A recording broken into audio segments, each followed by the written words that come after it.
Hey, long time no see, everybody. Welcome back to the show. Man, I tell you what, the 2 hours or hour and a half that went by between the last stream and this stream was like that.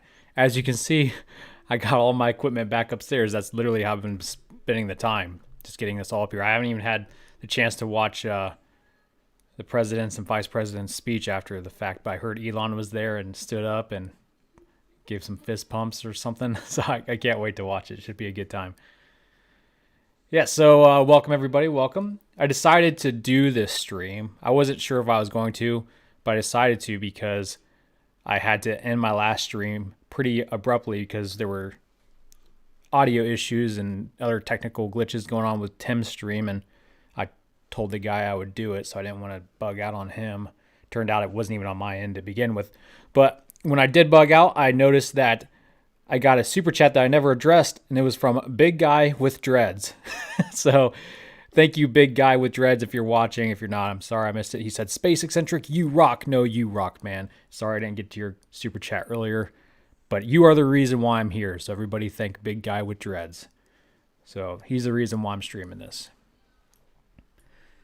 Where is everybody from who's tuning in right now? And are you munching on anything still? It better not be the same thing as earlier today. Okay? It's got to be different. That's the rules. I'm kind of a hypocrite, though, because I'm still not eating anything like last time, and I'm still drinking the very same bottle of sparkling water. But it's delicious.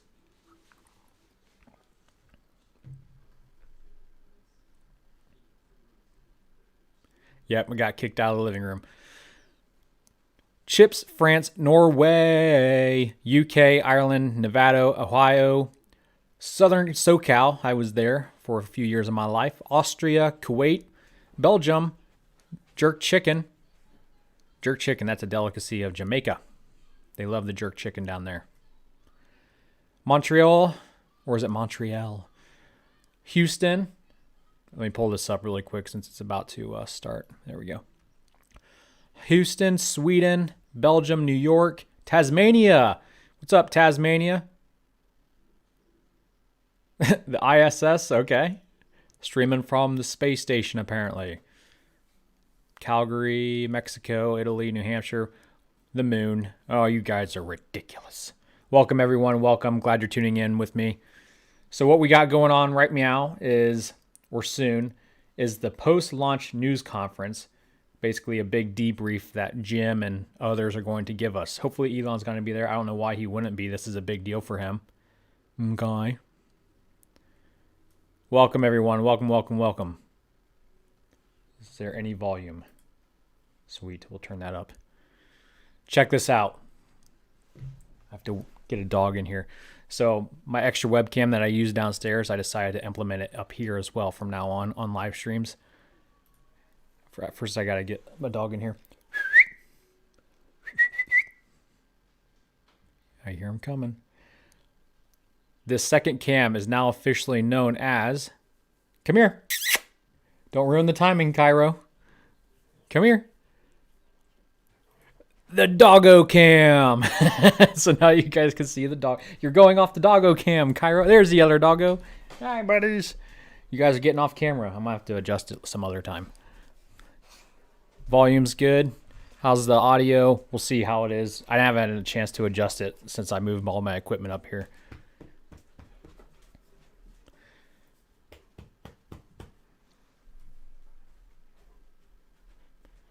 And they're out. So back to me.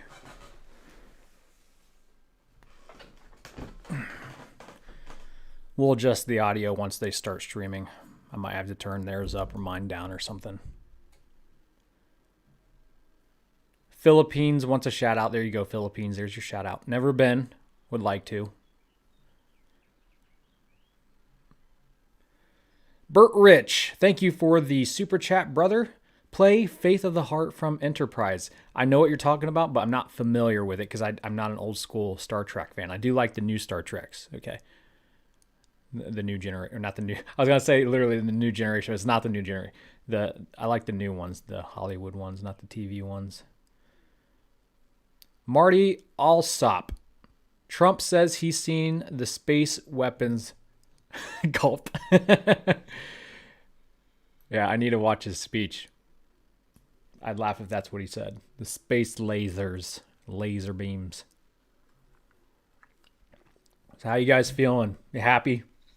Are you happy? I'm happy. Big leap in the right direction. Back to launching Americans on American rockets. Hoo-yah. We got mods here. We got eccentric members. Let me pull up Discord again for patrons. Again, I'm on the Patreon discussion channel.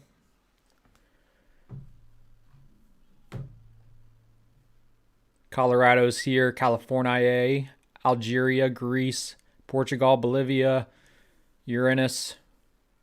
It's Uranus. Switzerland. Justin DeLong's in the house. Austin McMurtray. Christopher's in the super chat or in the Discord.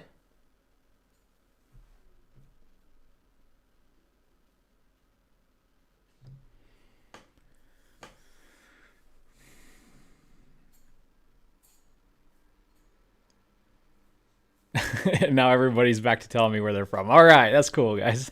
Finland, Mars, Alpha Centauri, London. You sound like you're from London. Maui. I'd like to go there too.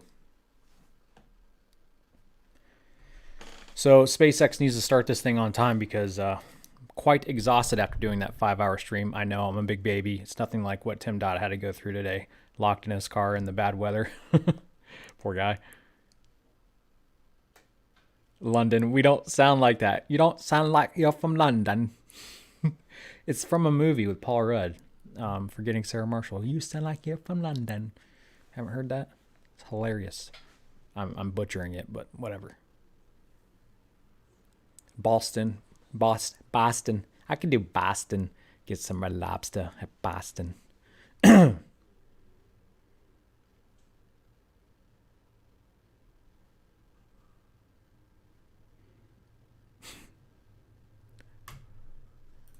Boink. If you can't play nice in the chat, I will banish you. You shall be shunned. Shunned.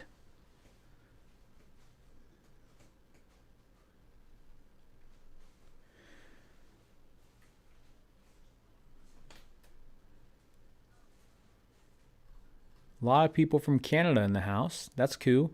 Carrie Turner's back. What's up, Terry? How you work, Terry? Got your name mixed up. Carrie, how's it been? How's it been, Carrie? CBH, but in your face to all of Elon's doubters. I can get behind that. Same time, we should thank them because their doubt drives the guy. He thrives off doubters and shorters. And oh, that's loud. Tell me about the volume. Can you hear it or not?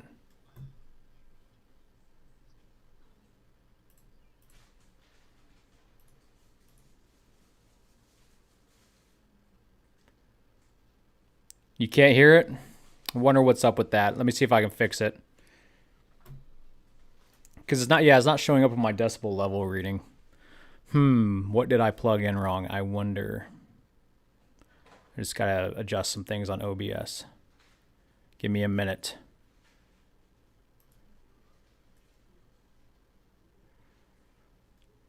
All right, this is what we're gonna do. We're gonna go to me only so I can adjust some of these other cameras.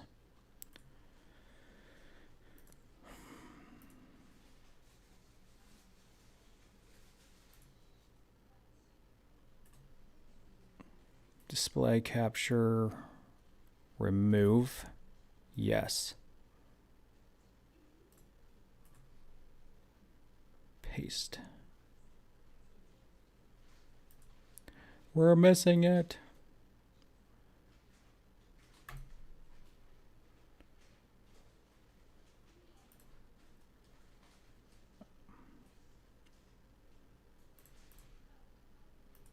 Give me a second.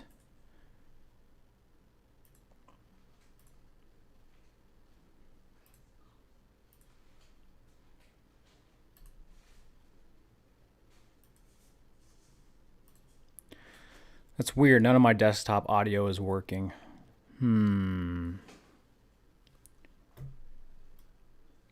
she's distracting me. Sorry guys. Just make sure I got the link to this video, and Elon is there in the description. Just pull it up while I'm working the problem here.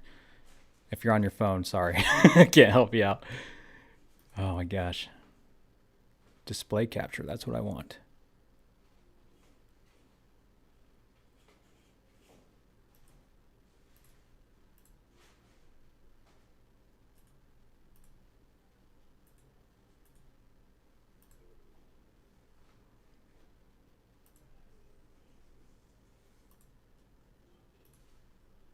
Here we go. I think I got it. Let me see.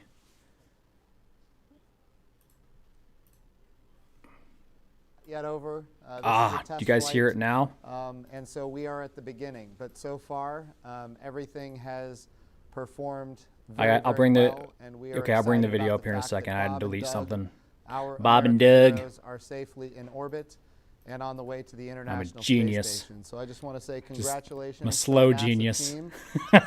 Congratulations to Kathy Bear Leaders, with me. who's been on the NASA side leading our commercial crew program Boom. all along, and you and your team have done an absolutely marvelous job. And of course, Elon Musk and your team at SpaceX. This launch represents the best of everything that America has to offer.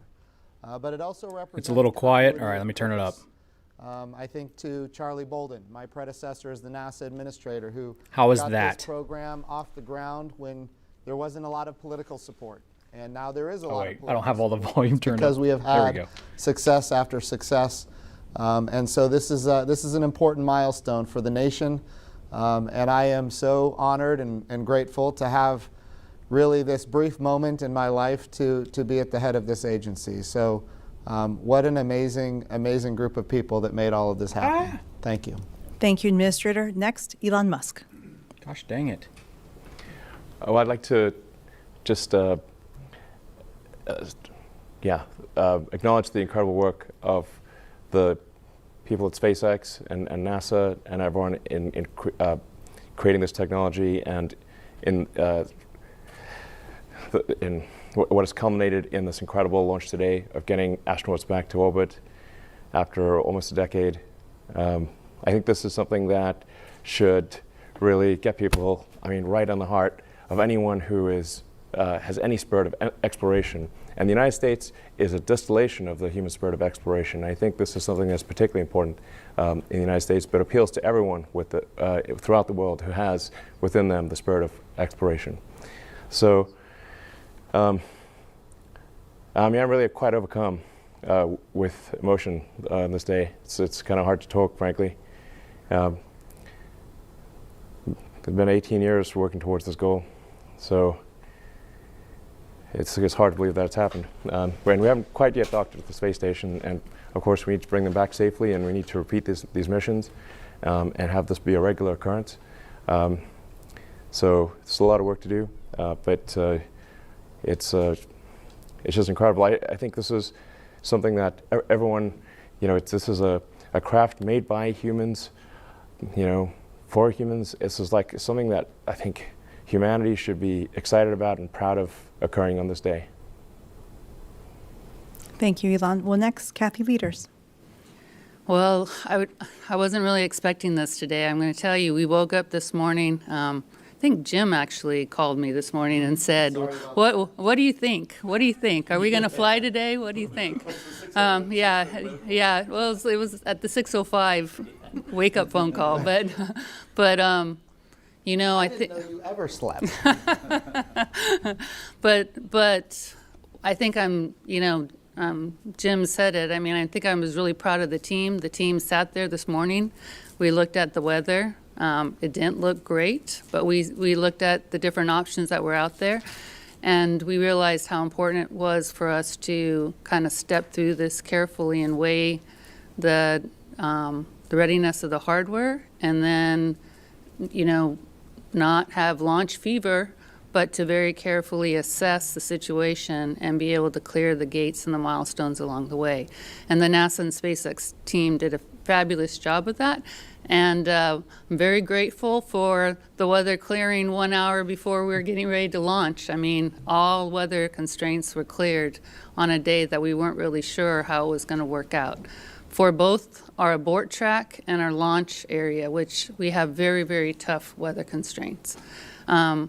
But like both Jim and Elon have said, this is a test flight. Bob and Doug are already up there accomplishing a lot of the goals of our test mission. They got to do their far field demos. They got to feel, what it's like to be able to use the touch screens when you're in zero G. They got to be able to check out all the different parts of the system and liberate their zero G indicator, which I think you guys all have and probably have on order right now. And they have a lot more things. They're going to get to try to sleep. I'm not sure how they're going to do that, but they're going to get to try to sleep. And then tomorrow morning, we'll be approaching space station, and it'll be some of the most important demonstrations that they'll be able to work on about how do we safely dock to the International Space Station. So I am so grateful. Yeah, if you pull up SpaceX's live stream right now, they have Bob and Doug transmitting from the Endeavour. Is that what they call the space capsule? So you can check that out as well. Make sure you pull up another window for that. The International Space Station. I also want Elon's We're going shirt. to stay vigilant until we bring them safely home. Very, very proud of this team. Cannot tell you how happy I am and amazed that we're here today. Thank you. Kirk Shireman. Well, what a great day. Very, very great day for human spaceflight. Big congratulations to Elon Musk and the SpaceX team, and of course, a big congratulations to Jim Bridenstine and his leadership together with Kathy Leaders and the commercial crew team. Just a fantastic day. Really, really happy to be part of it. A lot of the ISS team couldn't be here in Florida today, but I can tell you they were watching it virtually. They actually had a virtual launch watching party.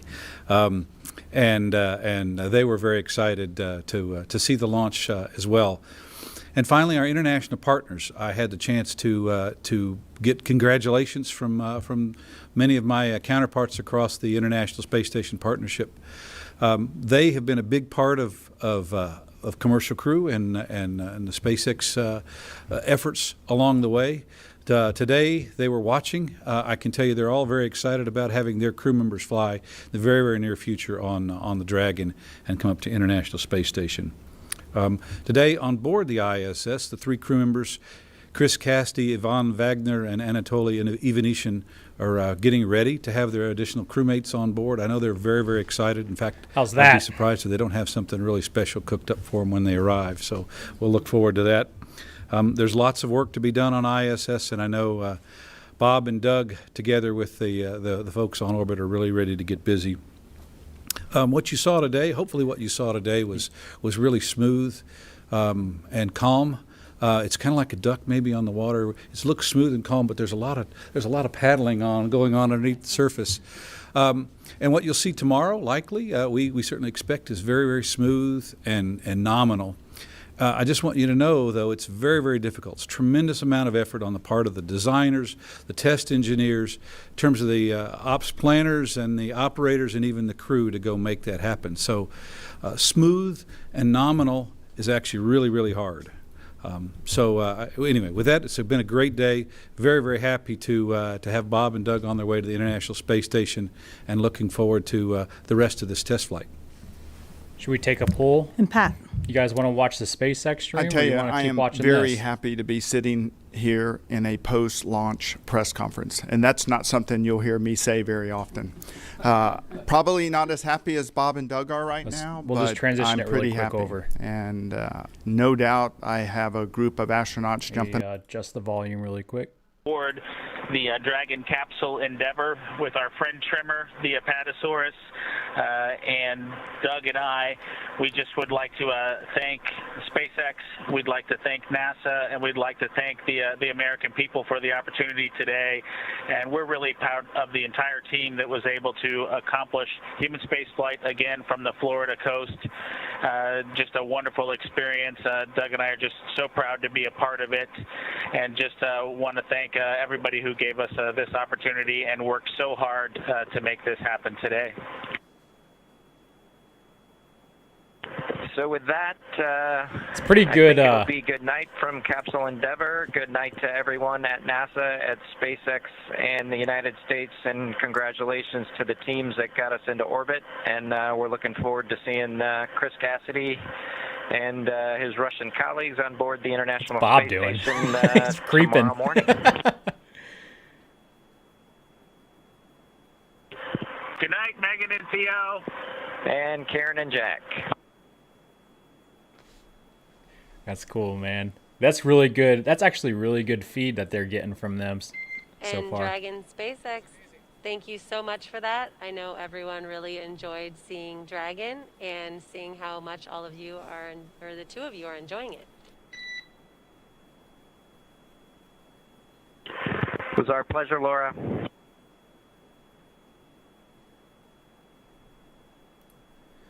I guess that's it for them.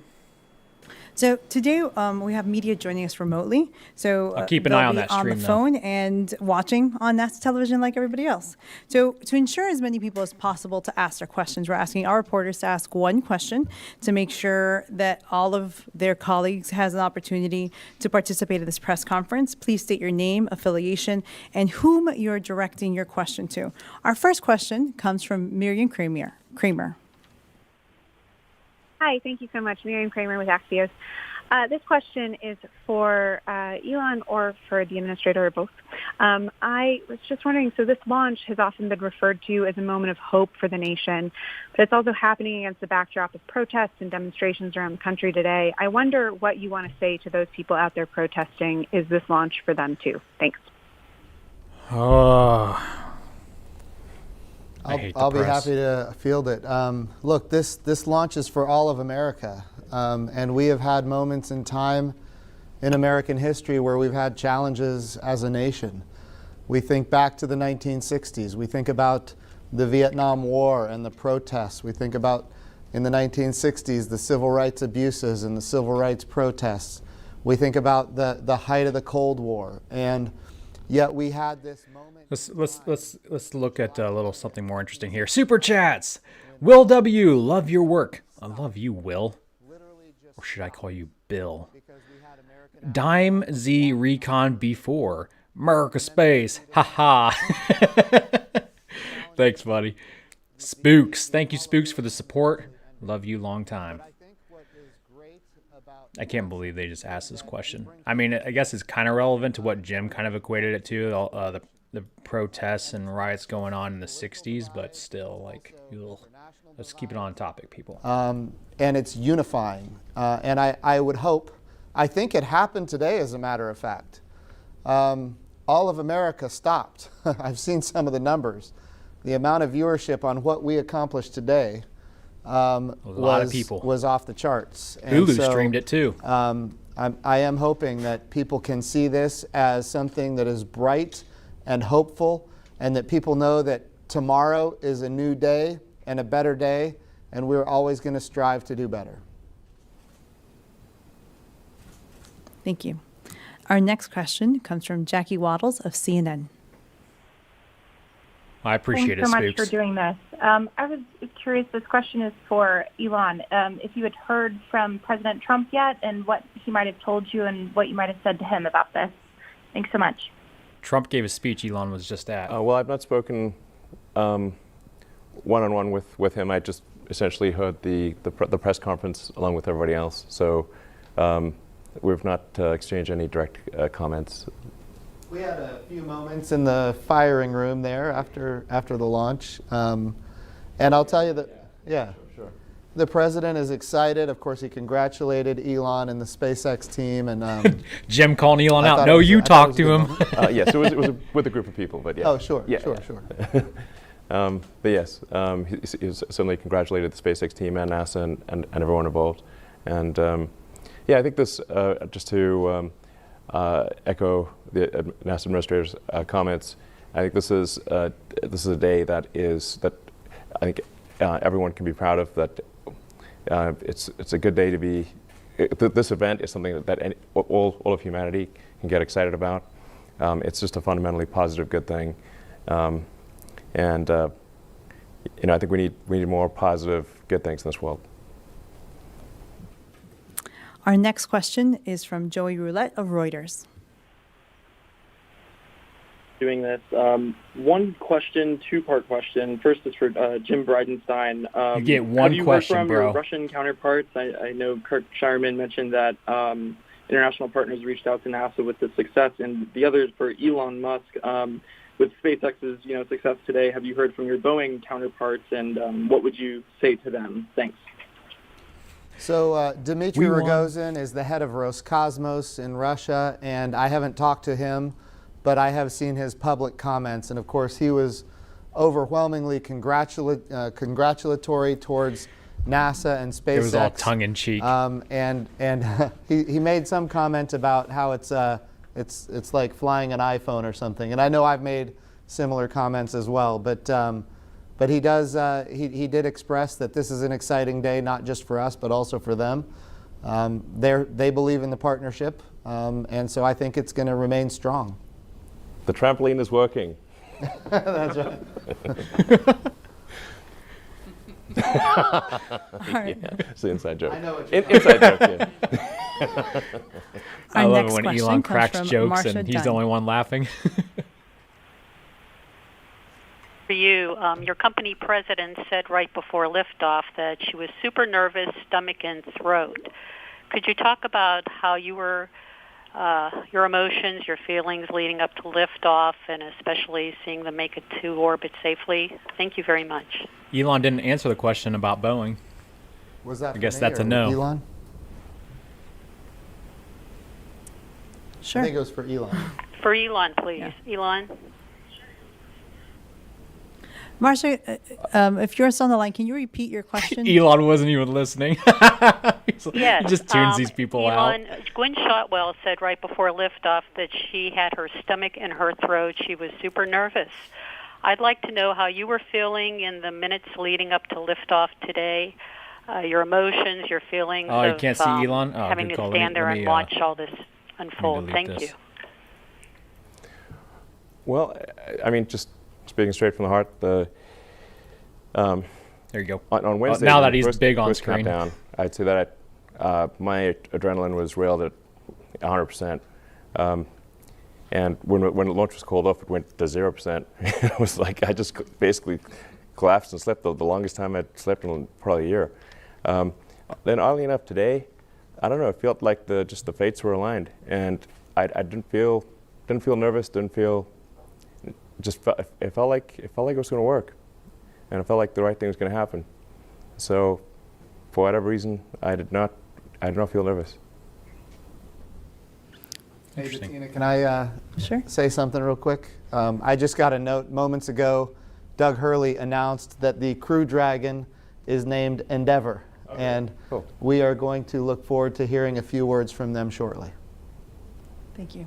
Yeah, they've been flying it around. Actually, it's cool that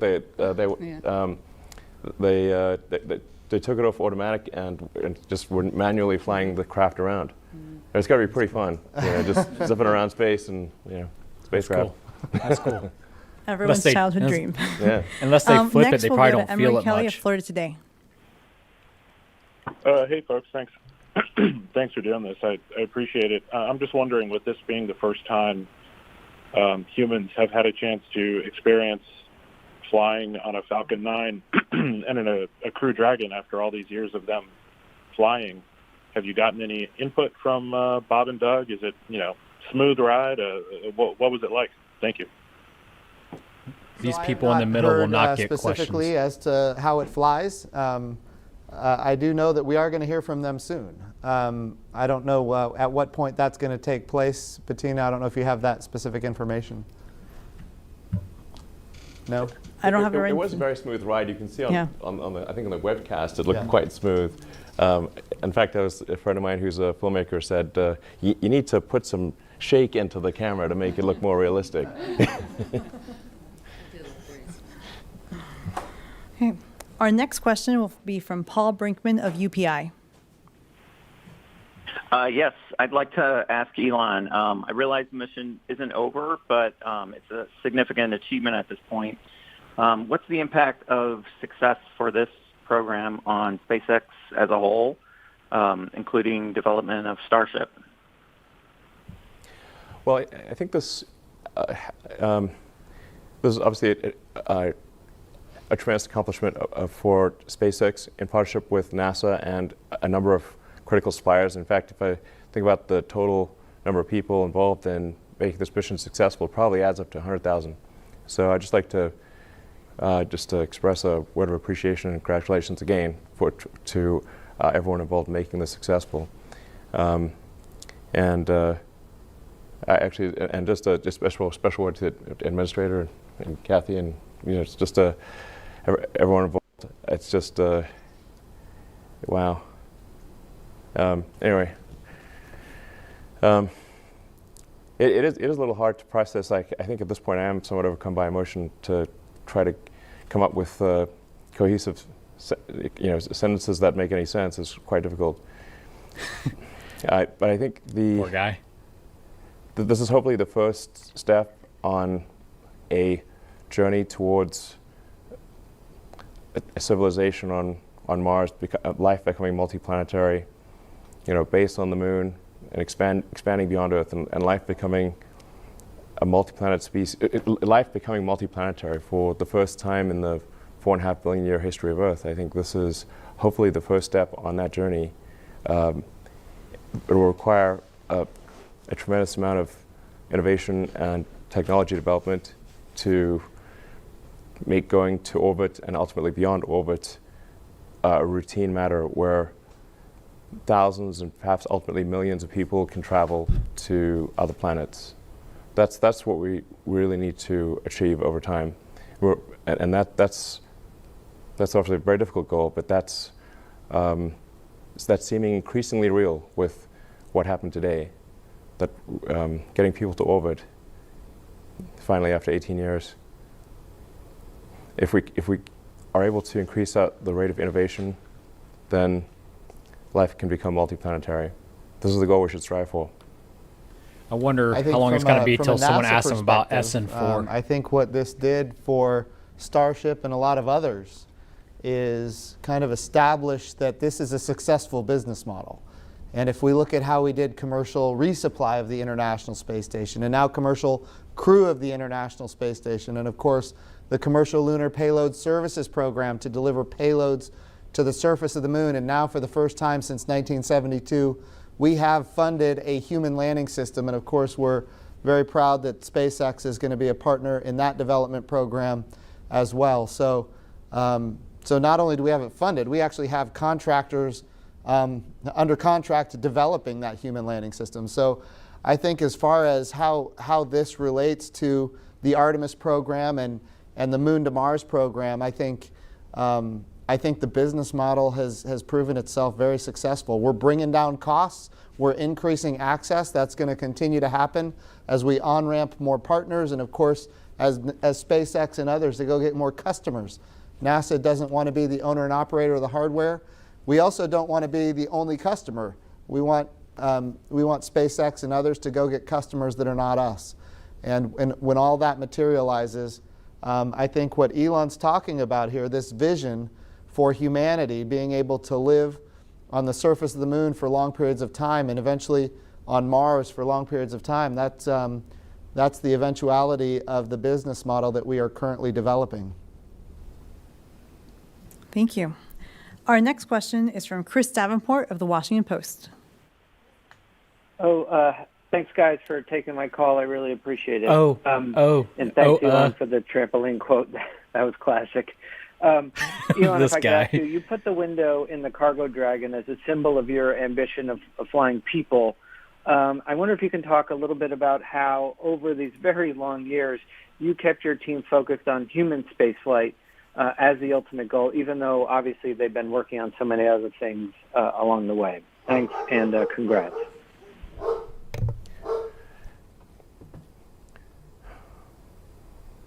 Yeah, human spaceflight was always the goal, the fundamental goal of SpaceX.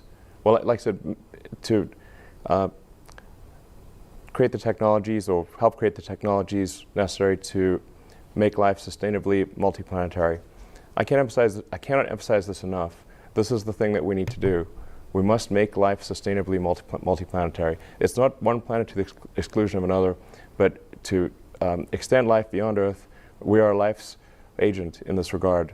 All the creatures that, and the plants and everyone that exist here on Earth, we can bring them to other planets, and it's very important that we do so as soon as possible, I think, while the window of opportunity is open.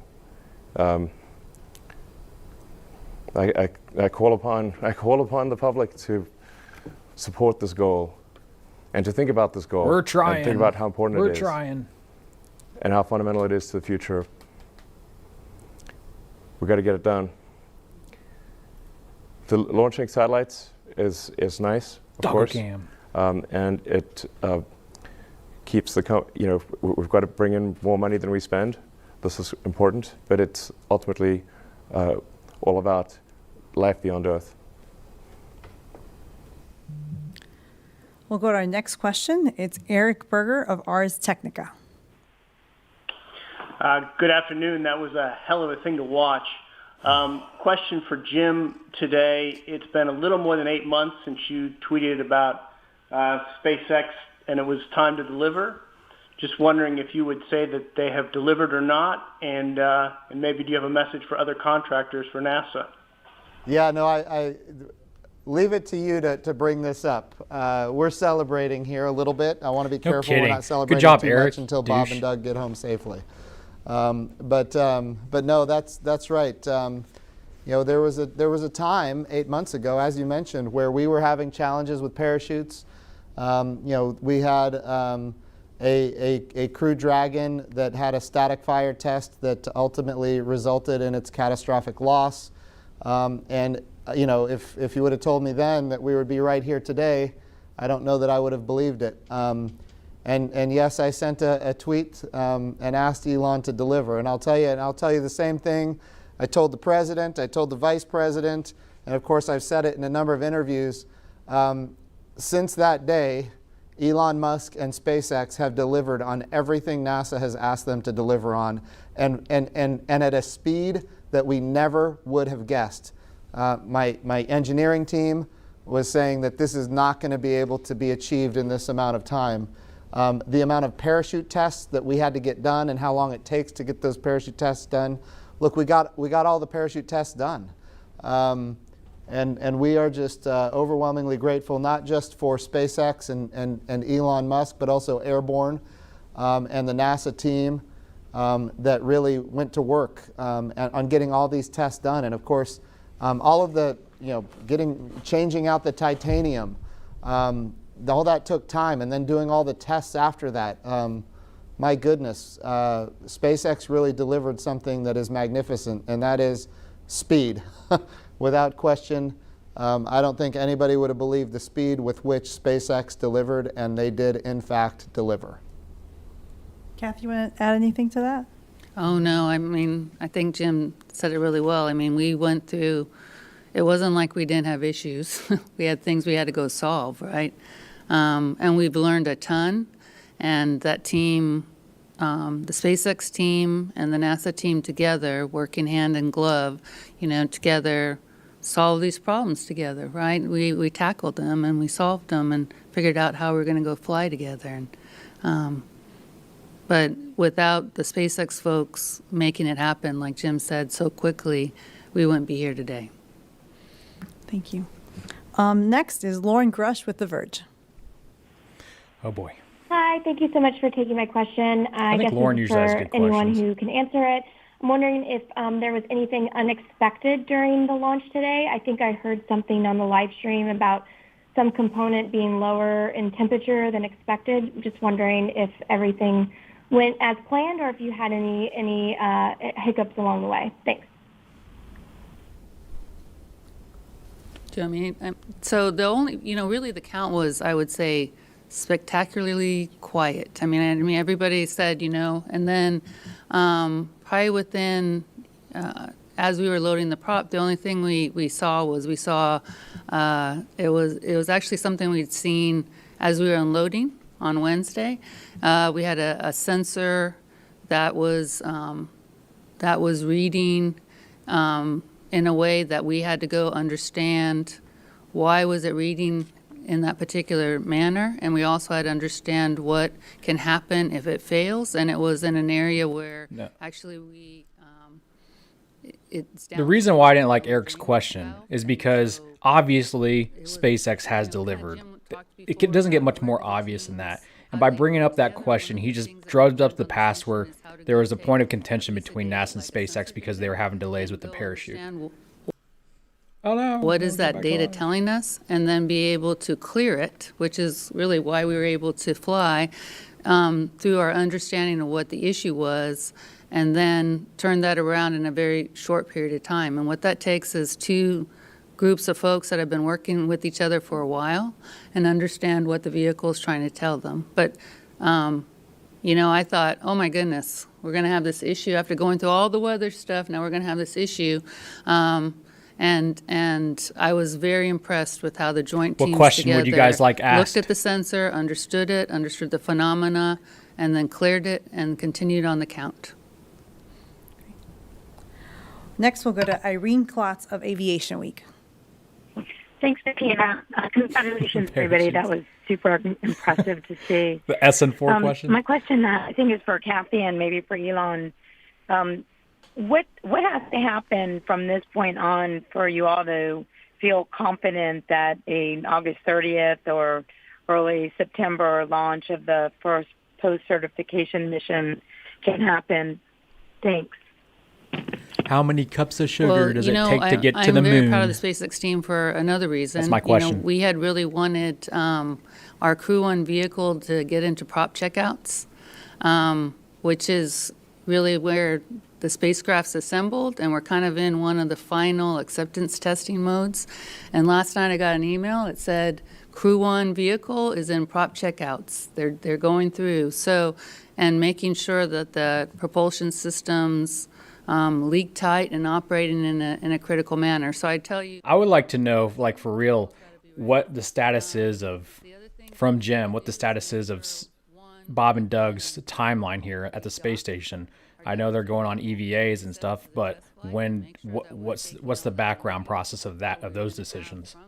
When are they coming home? rolling it into our readiness for Crew One, and then we also have to make sure that we are understanding that we get through landing and make sure that we're taking that understanding and any issues that we have with the landing and then rolling that into Crew One. So our team's getting the vehicle ready, and we're also watching this demonstration mission and making sure that our learning out of this test flight is then rolled into how we're going to be flying Crew One. So keep watching along the way. It's going to be I'd say like a serial, your serial, and we'll be following along as we learn along the way. But these test flights are very important for that next mission. Next question comes from Jeff Faust. Hi, This should be a Jeff good Faust question. with Space News. Are there any issues you're particularly watching on the Crew Dragon as it approaches the space station? Anything that you'll be particularly keeping your fingers across over the remaining hours up through docking?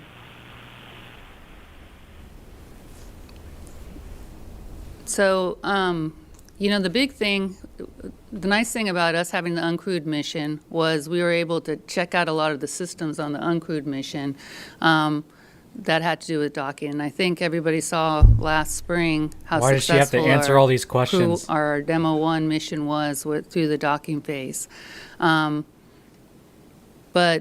you always learn something with spaceflight, and now having the crew on board and understanding how the spacecraft and the crew operate as a system, and then how that total system then obviously works with us approaching station will be another big thing that we're learning, right? And then obviously, people forget, and Kirk alluded to it, us understanding how to be docked with station and operate within station is a big part of our learning for this group. This is also our first long duration mission where we're going to be doing integrated operations with the space station for a long period of time, which is also going to be a huge learning opportunity for us. So these test flights are very, very important for us to not only learn how the vehicle works, but learn how we're operating it. And we've learned a lot about how to try to fly with weather and how to operate with these systems. It's going to be really important for us now to go learn how to obviously do the docking piece, but then learn how to be part of this integrated enterprise that's the International Space Station. And Kirk, you probably could add, it's a very complicated, system. God, please no. That's a good question, though. Honda had. When or if Boeing becomes ready, and you have to put the or if in there, in 2021, what will NASA's plan be in utilizing the services from both companies? Yeah, how are they going to choose which company gets which mission? Are they going to alternate? Are they going to go on price? Because if that's the case, then SpaceX would get every single one of them. Or the ISS will also be monitoring it. So it really is, how does the vehicle perform? How does the integrated crew, both the crew on the Dragon and the crew on the International Space Station, handle all that? And then, of course, equalizing the pressures, making sure there's no leaks when it's mated to the ISS. And then finally, just training the crew to come across the hatch and how the ISS works. I'm actually getting bored. Sorry. So I got to catch up on these super chats. Surrogacy, please lock those Russians on their segment before they sabotage Dragon ship. Is that a Space Force quote? I think that was what the premise of the first episode of Space Force was. Para Hiraki. Nice work, Kevy from Golgon, NSW, Australia. Hello. Thanks, brother, for the super chat. Appreciate you guys. Thank you. It's for Elon. You said last week that you had told Bob and Doug's two little boys that you would do everything you can to bring them home safely. Even with a safe launch out the way, that must still weigh on you throughout the mission, though. And I wondered if you can share some personal insight into what it's like to have that responsibility, not just with your SpaceX hat on, but as a dad. Thank you. Very emotional question. Well, it really hit home, when you meet somebody's kids and the vehicle that you're responsible for, that their life's at stake. It really hits home. There's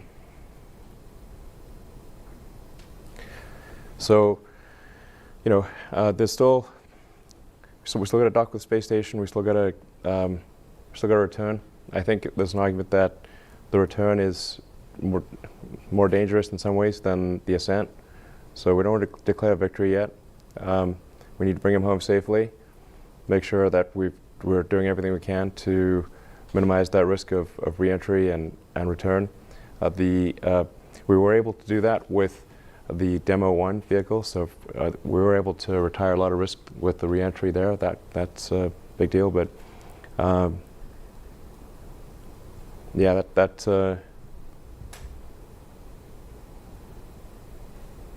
anyway, get it choked up here. So it really this. Yeah, I'm getting choked up. Sorry, I'm not sure I can answer this is his dream. Any more than that, except when you accomplish a dream, it's a pretty emotional time. Not everybody gets to accomplish their dreams. Safely. A lot of people fail in their endeavors. Our next question comes from Marina Corinne. Hi, everyone. Marina Corin with The Atlantic. Congratulations on the launch. This is for Elon or Jim. Do Bob and Doug want to dock manually to the ISS instead of letting Dragon do it? Are they allowed to do that, or can they only take over if there is a problem or some kind of emergency? Of course they do. They're pilots. The plan is for automatic rendezvous and docking. That's the plan. Of course, if they needed to do something manually, they could. But we're planning to test automatic rendezvous and docking. I just want to reiterate something that Elon talked about. There is no doubt that Bob and Doug are on Elon's mind all the time. But that is not just on his mind. He has made that throughout the culture at SpaceX. And we did an assessment of the culture at SpaceX, and it came back extremely strong. And it is on the mind. Bob and Doug are on the minds of everybody, all the way down to the line worker and all the way to the top. Everybody at SpaceX knows what what is at stake here. And I will tell you, I was very impressed with what I saw in that safety assessment that we conducted. And I think all of our NASA team was impressed with it as well. It's not just Elon, it's his whole team. And he's made that go all the way down to every person that works at SpaceX. They're called the dads, which may have something to do with their age, but I won't. I can say that because they're on orbit, so they're. And it'll be a few months before maybe they come back and kick me now, but yes, but they're called the DM2 dads. We should have a dad joke or something. I would like to add to that because it plays back to an earlier question about how did SpaceX stay focused on human spaceflight coming out of cargo, and I think part of that is that relationship that was built. I know recently over this past year, I think it was 32 straight weeks that Bob and Doug were out there at Hawthorne with the SpaceX team, and they have really built a very close relationship. You can see it in the eyes and the smiles when they see each other. And that goes a long way, I think, in this. And so I think what's really, really cool is that the part number for their seats and their suits has their names in it. Mm-hmm. So, I think, Elon, you guys have done a great job to personalize that they're flying our crews. That culture is not easy to achieve, and it's not easy to get it throughout the whole organization. And the safety assessment that we did indicated that was the case. Well, I just want to say that I think we would not have achieved this level of safety without the tremendous support from NASA and your team. NASA made us way better than we would otherwise have been. I think for real, my question would probably be, so thank you. How do you feel about the recovery system? Of course, it's a parachute question. Now that they've been working on the Mark IV parachutes for so long, and I'd want to know more about how that deploys, like for SpaceX specifically. Our next question is from Ivan Crone from AFP. Thank you very much. A question for Elon Musk. Could you expand on Starship development and about when you expect you will go around the moon? Well, I tend to be a little optimistic about schedules. He's self-aware. The guy is self-aware. I mean, I'm optimistic in general, so I guess that extends to schedules too. I don't know. I mean, I guess I would wish that we could do it in 2 years. I don't know. That might mean 4, but I don't know. I think it's not out of the question that it could be 2 years. I would be surprised if it took more than 4. Okay. Our next question is from Dave Mosher of Business Insider. Thank you for taking my question, and congratulations on an amazing launch. This is for Elon. You've been working toward this moment for 18 years and have certainly encountered some resistance along the way, I think even at NASA at one point. What would you say to those who doubted SpaceX could do this? Do you have a message for them? And then your last conversation. I hope he doesn't hold back. Can you tell us what you talked about, what you said? Thank you. My apologies. I didn't hear the first question properly. Can you repeat that, please? Just the first question. Dave? Yes, I'm sorry. You couldn't hear the question? Yeah, can you repeat it, please? Yeah, sorry about that. So this is for Elon. I said you've been working toward this moment for 18 years, and you've certainly encountered a lot of resistance along the way, even, I think, from NASA at the very beginning. What would you say to those who doubted SpaceX could do this? Do you have a message for them? And then what was your last conversation with Bob and Doug like? What did you talk about? Where was it? Thank you so much. Do I have a message for those who doubted you? Oh, doubted. Okay. I was like, there you go. Okay. Maybe I just blank out the word doubt.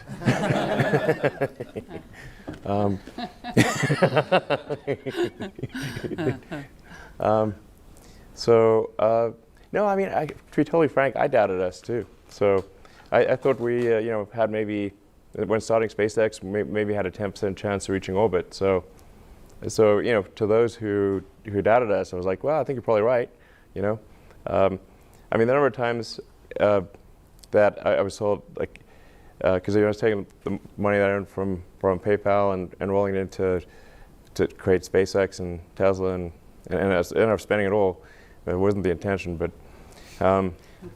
almost both companies went bankrupt. Frankly, 2008 was a tough year.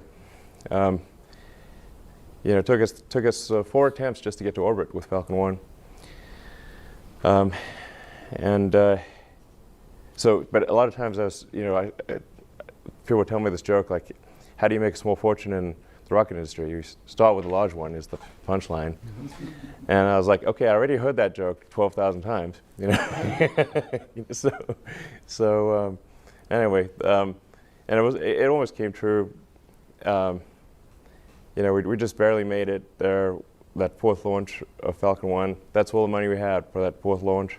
And then, and that wasn't even enough to save the company. We also then had to win the NASA cargo resupply contract. So that came a little after, a little bit later, or right towards the end of 2008. Those are the 2 key things that saved SpaceX. Otherwise, we would have, not made it. So hey, I think those doubters were, their probability assessment was correct. But fortunately, fate has smiled upon us and brought us to this day. And Pat, anything else you could add about Bob and Doug right before they launched? Well, I mentioned earlier that they were calm and focused. I think that this was for both of them a chance to get back to space. They felt like it was a privilege to represent NASA and the astronaut corps in this endeavor, and they, I guarantee you, are going to enjoy their time on the International Space Station. Chris joked with them when they didn't get up the first time. I think the administrator heard this, that they were trying to get out of the weekend cleaning that we do on the ISS, but they'll be glad to get there, glad to come back. Oh, that sounds like a terrible We're going to take our last question from space.com. Hi, this is Hanukkah Whitering with Space.com. Thank you so much for taking my question, and congratulations on an amazing Tim launch didn't get today. a question. I'm just wondering if you could talk about what else Bob and Doug will be doing now that they've completed their manual flight test. I've heard that they're going to be taking a nap at some point, but what else is on the to-do list for Bob and Doug between now and docking? Well, they did their far field demo. So like Elon already mentioned, they got to manually fly the vehicle. They'll be doing another demonstration a little bit closer to the space station.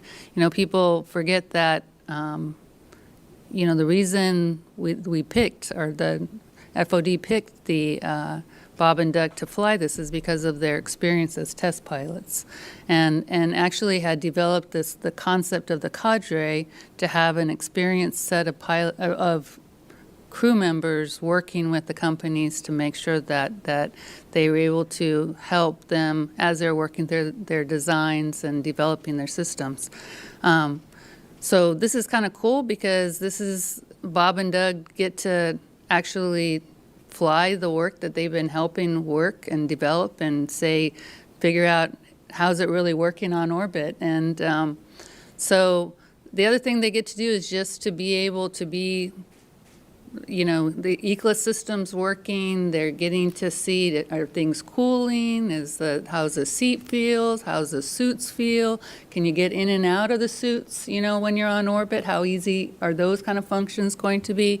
I'm not going to talk about the waste functions, but that's kind of part of it. And then obviously how approach feels with, I know that Jim was able to use a simulator, but now they've got this big simulator that's the International Space Station that they're going to get to be able to actually, come up to and be able to dock and see how that really works and how it matches. Because one of the things that's really important, and we all know it, and anybody is how does a real thing really approximate what you've been practicing on for the last few years. And so they now are going to be able to come back, and for these next crews that are going up, they'll be able to share with them, hey, this is really how it felt. This is how these systems worked, and be able to share that experience with the Crew 1 crew that right now is doing their training. I kind of, not going to lie, I kind of spaced out there for a minute. They're dude. doing a She's very, like very, very a librarian. function. Did she talk for about our what they're going to be doing upcoming crews that on will the really space station be or just in the long-duration crew Dragon members capsule? And will be flying to the space station. And I can promise you that the hardest thing they'll do tomorrow is when they're done flying their manual near-field flying is to hand it back over to the computers and not dock it themselves, because they are test pilots. And to answer an earlier question, that is exactly what they would enjoy doing. So to give it back will be a little bit hard for them. I don't even think Doug was really good at teaching Jim how to fly it. I don't even think NASA knows what Bob and Doug are going to do on the space station, because they're not giving us any information. We know they're going to go on a spacewalk or two, but why? We don't know what they're going to do up there. This is all flying by the seat of their pants kind of stuff. This is a great day for the United States of America. It does represent many years of work. I want to say, a question came up earlier about doubters and people that didn't believe that this could ever happen. There was a day when Charlie Bolden, my predecessor at NASA as the administrator, was trying to get this program off the ground in a significant way. And he had members of Congress on both sides of the aisle that were in opposition to it and wouldn't adequately fund it, and ultimately gave him a hard time about it. And Marine Corps General Charlie Bolden persevered, and he pushed through. And that was the beginning of what we all get to experience today. And so I want to emphasize that. I also want to emphasize, Pat was talking about how the Bob and Doug were joking with each other earlier today when I had the opportunity to be with them, and they were joking. Doug Hurley's last space shuttle mission got scrubbed 5 times before they finally launched on the 6th time. And of course, Bob Behnken is saying that Doug Hurley is the jinx here, and therefore, they're not going to launch today either. And to see them loose like that, Pat, you mentioned that they were loose and joking, and in fact, seemingly having fun on the day of launch, even though what they're doing is very serious. And nerves of steel. Yeah. These are just American heroes. Yeah. So I just want to make sure that we're keeping them in mind, and of course, Elon, SpaceX, and your team.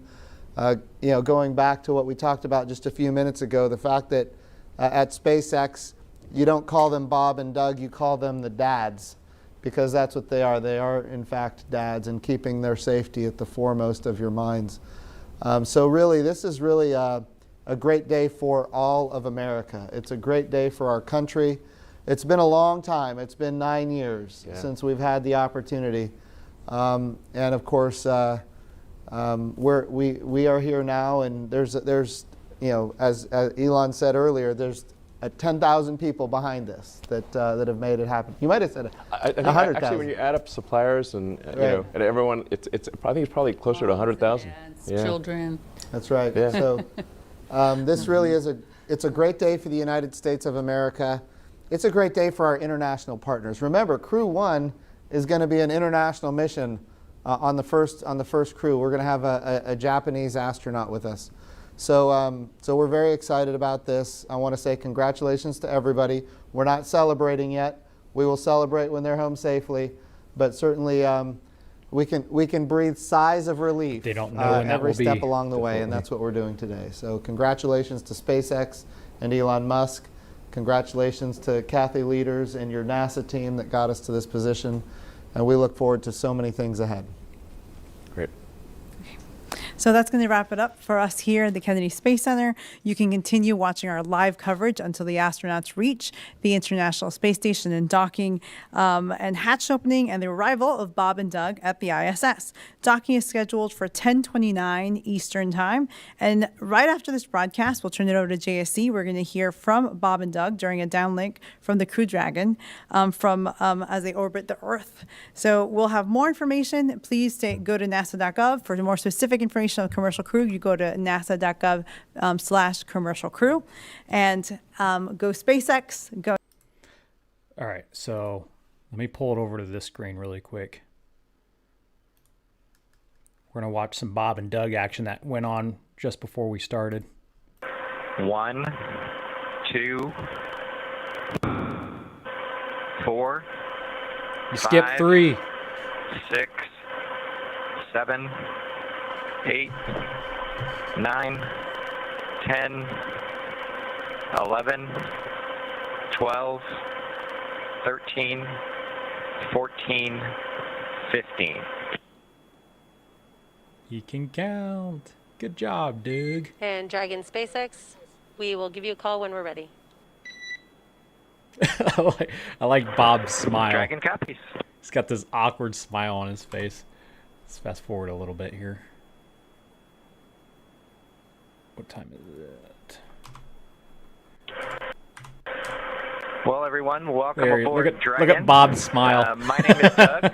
Next to me is he happy or Bob. scared? You probably know him. We're so glad to be with you this evening and welcome you on board Dragon. Got a couple things we want to talk about first before we kind of show you around. The first is kind of a tradition we've had over the years with spacecraft going way back to the Mercury era. And then a tradition that's been carried on ever since with all our space vehicles, including the Soyuz. I can't get over his smile, dude. It's like gravity is pulling his face up. I know most of the you lack of gravity at SpaceX especially not know pulling it his face as down. Capsule 206, but I think all of us thought that we could maybe do a little bit better than that. So without further ado, we would like to welcome you aboard Capsule Endeavour. We chose Endeavour for a few reasons. One, because of this incredible endeavor NASA, SpaceX, and the United States has been on since the end of the shuttle program back in 2011. The other reason we named it Endeavour is a little more personal to Bob and I. We both had our first flights on Shuttle Endeavour, and it just meant so much to us to carry on that name. That's what we decided to go with. So we hope you enjoy that name, and once again, welcome on board. I want a tour. Give us a tour of Dragon. Well, good evening, everybody, and welcome aboard Endeavour, the SpaceX vehicle headed to the International Space Station. Today, we accomplished the first flight off the Florida coast in quite some time, and Doug and I were really proud to have an opportunity to be a part of that. We're doing it in a brand new spaceship, a spaceship that's a lot different than its namesake Endeavour, the space shuttle, in that it has touch display screens that allow us to accomplish most of the interfacing requirements that we have. We'll have if Doug pans over and points at the display in front of me, you can see the forward view that we had during the maneuvers that we most recently did. You can look out the window. It looks like the centerline camera doesn't have a lot of content on it now. We're kind of pointed into space so that the windows can see the Earth below us. But we've got the capability to interface with the vehicle, and it's kind of interesting. There's a command. This little button over here is actually what the commands are for our displays. One thing that does get lost is there is a extensive button panel down below as well. So over on this side, we can turn the displays on and off, as well as send some commands for some contingency situations. On the other side, we have the ability to deploy chutes and things like that on entry. So we do have some buttons. Don't but deploy the your primary chutes interface now. is, these Don't bump your head on displays. that button. Nice new modern cockpit that we've got for our compared to our namesake, the Space Shuttle Endeavour. I'm going to migrate a little bit away from our seats here, and Doug from his seat is going to continue to try to follow me so you can tell what can be seen from the seat that he sits in. So from his seat, when he is inside in the vehicle, strapped in, this is what his view actually looks like. You can see a window off to the one side. We each have a window that we can view out and see what's going on outside. That was exciting on ascent for us to be able to see it's pretty spacious. the arm rotate away from the pad, and that's when we both, I think, knew that we were going to launch today. So that was super cool. I've got one on my side as well. The hatch that we came in is the hatch that's right behind me. It is a little bit of a tight quarters, but I'm going to try to demonstrate.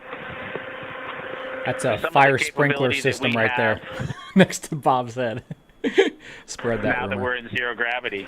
So I think I was requested to do a backflip. I'm going to kind of do a side spin, which is a little bit of a permutation on that request. So hopefully you can see what it's like to actually float in zero gravity. And Doug and I are super excited that we got the opportunity to do this again today, even before the end of May. So that was super cool. We did, it turns out, end up with one stowaway on board our vehicle when we launched today. Dragon. It was not just Doug and I who accomplished the launch here. We do have an Apatosaurus aboard. We both have two boys who are super interested in dinosaurs. And we collected up all the dinosaurs between the two houses, and Trimmer, the Apatosaurus, got the vote from the boys to make the trip into space today with us. And so that cool. Was a super cool thing for us to get a chance to do for both of our sons, who I hope are super excited Space to see dinosaurs. their toys floating around with us on board. I'm sure they would rather be here given the opportunity, but hopefully and now they're going to fight over it well. when you get back. That's my toy. That's my toy. Give me my toy. I'd fight over that thing. Give it to me. Okay, as we work our way towards one of the windows, unfortunately, it's getting a little bit dark, but I don't know if I wonder Bob why. can pan over here. We just Space passed is off dark. of the coast of Newfoundland, and we're headed over to over the Atlantic right now. I don't know if you can get a good picture of that. I think we're almost to where we picked it up earlier. You can see in the reflection all their cargo that they're bringing Anyway, with them. hopefully you enjoy that view as we pass over the Atlantic. And I think with that, we will work ourselves back into the seats and wrap things up for this evening.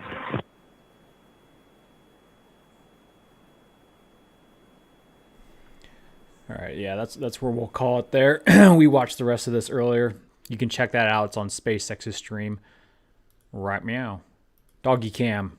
Kunu. Hi, buddy. I can see you, and I'm not looking at you. Freaky. Oh, I guess we can see you in this one too.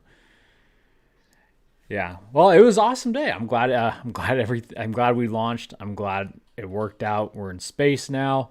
It's so cool that they're streaming from the capsule. That's awesome. God, I love 21st century technology when it works. It was kind of being a headache earlier with Tim's stream. And now some giveaways. No. No.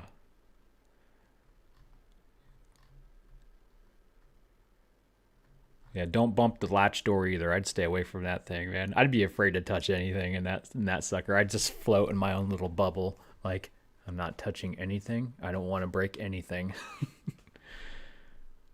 Yeah, so for Crew 1, they're going to have 4 people floating in that, I guess you could say, little capsule in that confined space. We'll see how that works out. Going to the bathroom in front of each other. I hope they're okay with that. Something you have to do in the Navy. It gets old real quick. Gross. It's not a real sprinkler. I was joking. That wasn't a real sprinkler. That's what it first reminded me of, though. Can you imagine a sprinkler system going off in space? It would suck. All right, guys. Well, I'm going to call it there. We had many hours of live stream today, so thank you for tuning in. Thank you for the support. Thank you for the love. And thank you for your enthusiasm. I hope you make it as infectious as possible so we can bring more people into the community, because it's times like these where the community has the potential to grow exponentially. Get as many people involved as possible. All right. Well, you guys have a good night. I'll see you, it's Saturday, so I won't see you later this week. I'll see you next week. Y'all have a wonderful weekend. And until the next time, Godspeed.